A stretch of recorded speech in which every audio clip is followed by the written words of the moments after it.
Attention, un enfant terrible est de retour en IndyCar. Mardi 19 février, sur le petit circuit de Sebring, l'écurie Penske accueillait un troisième pilote aux côtés de Will Power et d'Helio Castroneves, et pas n'importe lequel, puisqu'il s'agit d'AJ Allmendinger. Écarté de la NASCAR à la mi-2012 suite à un contrôle positif aux stupéfiants, Allmendinger a été repêché par son ex-écurie de NASCAR, le Team Penske, pour effectuer des tests de pré-saison en IndyCar.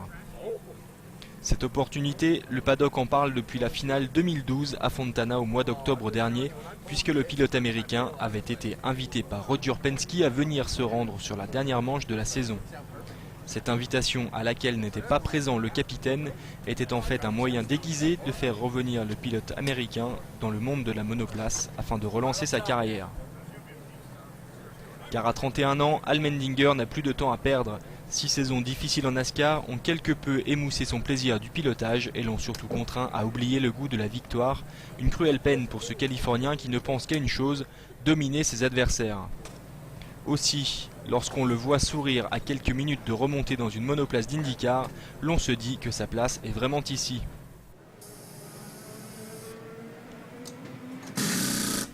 Malgré une tension palpable, Allmendinger retrouve vite ses automatismes et tic avant de monter dans sa monoplace.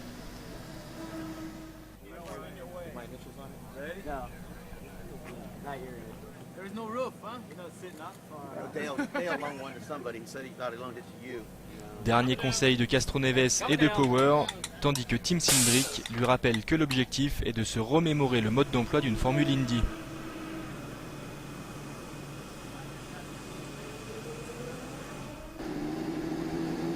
Ces mécaniciens réveillent le V6 Chevrolet et voilà le Californien de retour en piste, 7 ans après sa dernière course de Champ Car.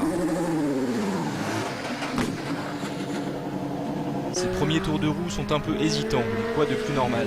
Il doit apprendre le fonctionnement des palettes au volant, des freins carbone, du châssis Dallara et du V6 biturbo Chevrolet. Un passage par les stands afin de vérifier le bon fonctionnement de la voiture. Et voilà Allmendinger de retour en piste, pour cette fois, une série de tours rapides qui vont démontrer qu'il n'a rien perdu de son pilotage.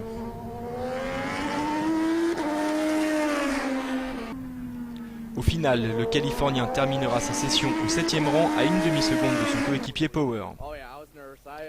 Ouais, j'étais nerveux, j'ai pas trop mal dormi la nuit dernière, mais lorsque j'ai mis mon casque, qu'ils m'ont attaché et qu'on m'a dit dans une minute, mon cœur battait très fort.